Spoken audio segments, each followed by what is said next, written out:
Lawyers in Cameroon are protesting. They are not happy about a series of things. It's not the first time that lawyers are dropping their gowns and they are deciding not to go to court. But this time is a little bit different. It has to do with violence that affect them, not just like what we witnessed in the northwest and the southwest regions of Cameroon. Now it is general. But let's hear from a lawyer himself. He is Barrister Tamfu Richard, a victim of police brutality. He was a victim a couple of weeks ago. He was also on the news because he was being beaten by security forces. He'll be here to tell us why they're actually protesting and what they are planning to achieve with the ongoing protest. Hello, Barrister. Welcome and thank you for joining us. Thank you, Mimi, and it's my pleasure to So have where are you you because today? And so where are you today and what are you doing?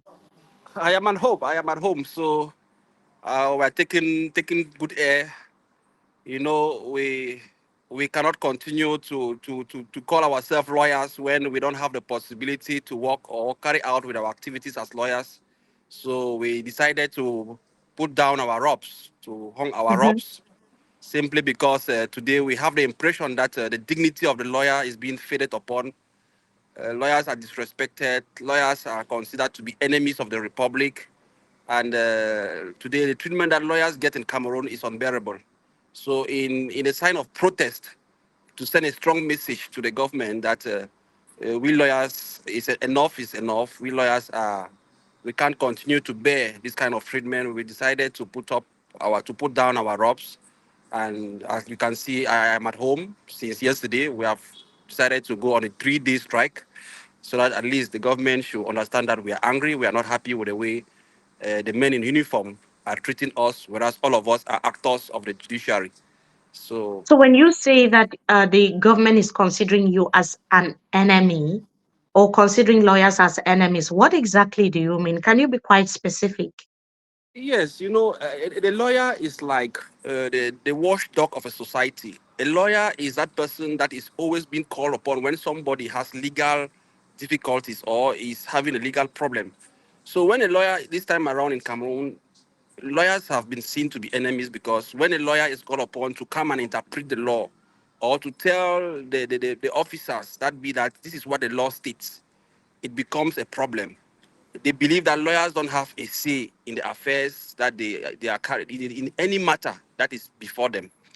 Concerning my own case, you remember that in November 2024, simply because I tried to tell the gendarme officers that came to arrest my client with a summons, a convocation, that you cannot transform a summon or a convocation to a warrant of arrest. I became a target. That's how I was beaten and humiliated. You people saw the videos. The torture was too much. So that's being an enemy because if you are not permitted to say something or to defend somebody's right, you are being I think you are considered to be an enemy. That's simply what I want to say. Oh yeah, So on as a victim of police brutality, what is this protest going to help? Can it help solve the challenges that lawyers are going through in Cameroon? definitely you remember that sometime in 2016, simply because lawyers were demanding that the legislation or that law should be translated from French to English. They were beaten. And today, I think if today we are living a crisis in the two regions of Cameroon, it's because lawyers were beaten. So I think this protest today is to send a strong message to the government that they should not play with the grievances of lawyers. If lawyers are saying that they are not comfortable in exercising their profession, lawyers have decided to paralyze the justice system. I think it's something that should draw the attention of the government to look into. And what we expect to attain on this strike is that we want government to respect lawyers. We want a society where lawyers are respected. Because when there is no lawyer, there is no justice. When there is no lawyer, there is no peace. When there is no lawyer, there is no development. So you cannot do without having lawyers. So lawyers should be respected and protected by But society. So Barrister, we you just mentioned the conflict in the Anglophone regions of Cameroon. Of course, like you said, it started with corporate demands from English-speaking lawyers and Anglophone teachers as well, and it's degenerated into what we have now, as so many thousands of deaths, millions of people displaced within and out of Cameroon. young girls being abused on a daily basis, teenage pregnancy all-time high in the Anglophone regions of Cameroon, and a lot of, a lot of challenges. Even the health sector completely paralyzed. Education is not functioning in the English-speaking regions of Cameroon. When you look at, is it something? Are there lessons that the government is supposed to learn from what happened or what is happening in the Anglophone regions, so that they can correct that mistake with the ongoing protests? Yes, I believe there's a lot to learn from this. I think we should not, the government should not take this strike or sit down of lawyers in a very light mood. We know that the situation can degenerate into something else, because if today lawyers are not seen in courts, I don't know how the litigants are going to defend themselves. So to me, I think that if the situation is not well handled, or proper attention is not given to, or trying to know why lawyers are behaving this way, we may paralyze the justice system of Cameroon. And if there is no just Barrister, let me ask you, how united are you with this cause, looking at how fragmented the legal core is in Cameroon? I mean, there are so many reports of how the English legal system and the French legal system are not seeing eyeball to eyeball. And we've seen a lot of, you've seen situations even during the election of lawyers, how there's unity is not reigning in the house, so to speak. So how united are you when it comes to this protest? I mean, the lawyers. Well, as we speak, the Cameroon Bar is still one and indivisible. So the order has come from the Cameroon Bar Association, and I think that we, the advocates of the Cameroon Bar Association, there is a call for unity, because divided we fall, united we stand. For now, the Cameroon Bar is one, and if there is any order that has been taken by the Cameroon Bar Association, it is by number that all the lawyers, despite maybe some particularities, that are So obliged to everyone, so respect the order. everyone So is out of court today. we No are, one is in court. Is that what you're saying? y- yes, all the lawyers nationwide are observing So are there some the strike exceptions? What order. about urgent cases? Maybe there are some clients that need their cases in court handled as soon as possible, especially those who, because your objective is to get justice for ordinary Cameroonians and ordinary citizens.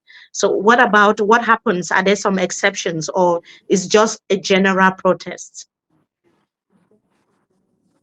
No, it's general process. The clients just have to come in and play in solidarity, because if we are not able to defend them, I don't think that they themselves they will have justice. So if lawyers today cannot defend themselves, then I don't think that they themselves will be able to have any justice. So they just have to bear with us and accompany us in solidarity to make sure that at least those that are being called to defend them are protected and respected. So it's however regrettable that the situation is going to paralyze the justice system, but we have no other choice than to do what we are doing today, because we believe that today we are decrying acts of torture. Tomorrow, I'm certain that maybe it will be the dead body that will be And carrying we to don't go and hope put in for the that. So mortuary. we don't So hope the for that to situation is happen. very, Before I very. ask what you want to achieve with this, I wanted to also just find out from you, Barrister. When you look at Cameroon now, in the coming months, we'll be having an election in the country, and it's a crucial political year in the country, and a lot of things are happening. Threats from members of the government, lawyers being brutalized by security forces, journalists unable to do their job on a daily basis. A lot of things are happening across the national territory. Do you think that this is some sort of a way or a strategy by the government to sort of silent the legal core ahead of the election? Is it in any way politically motivated? Yes, I want to believe with you, because lawyers are the voice of the voiceless, and we are about to go through an electoral year, and I think the message that they maybe want to put across is that those in whom people think that they can defend you, we can crush them at any time, we can beat them, we can. They don't have any use. I think that's a message that maybe is being tried to be passed by the political authorities, but During electoral periods, there will be series of arrests. We will have maybe an electoral litigation. So when you observe keenly what is been happening, what is happening, you have the impression to believe that those who have the possibility of managing this country want to send a clear message that know that those in whom people count as their defenders, we have the powers to silence them, we have the powers to arrest them, we have the powers to torture them.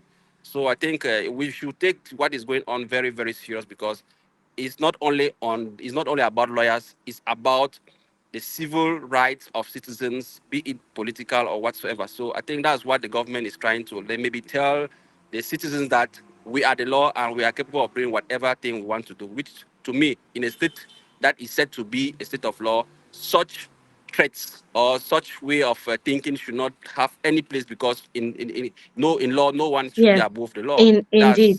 That's what Indeed, respectable Barrister, democracy. Yeah. because we are 9 years into the Anglophone crisis, and it started almost this way.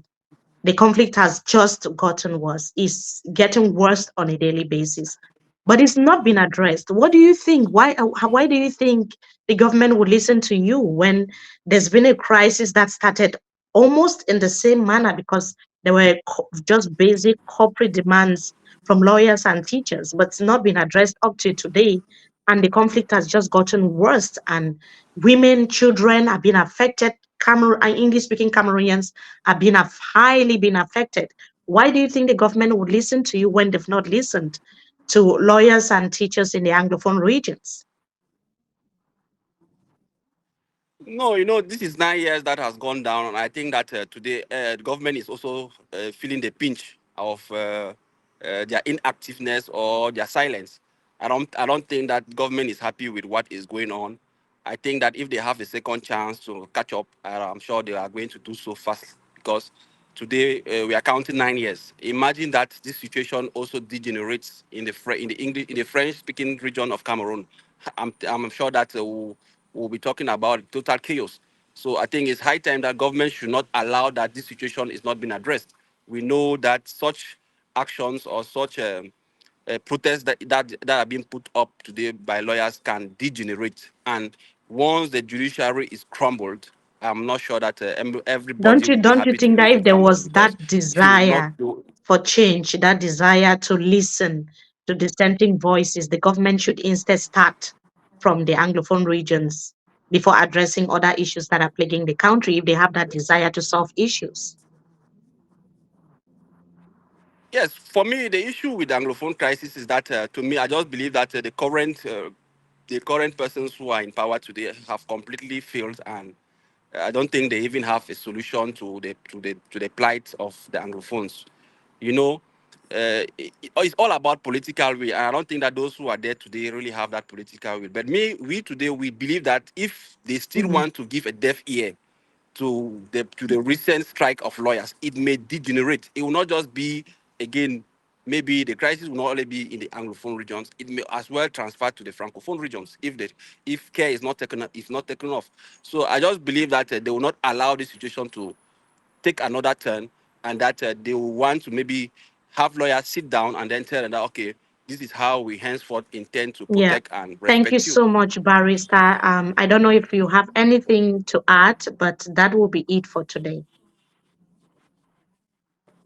Yeah, just to tell you, to appreciate you, and you are adding your voice to the plight of lawyers. You are showing that together we stand, and that divided we fall. So you have come in to support us, and that's the only thing I can say. Thank you.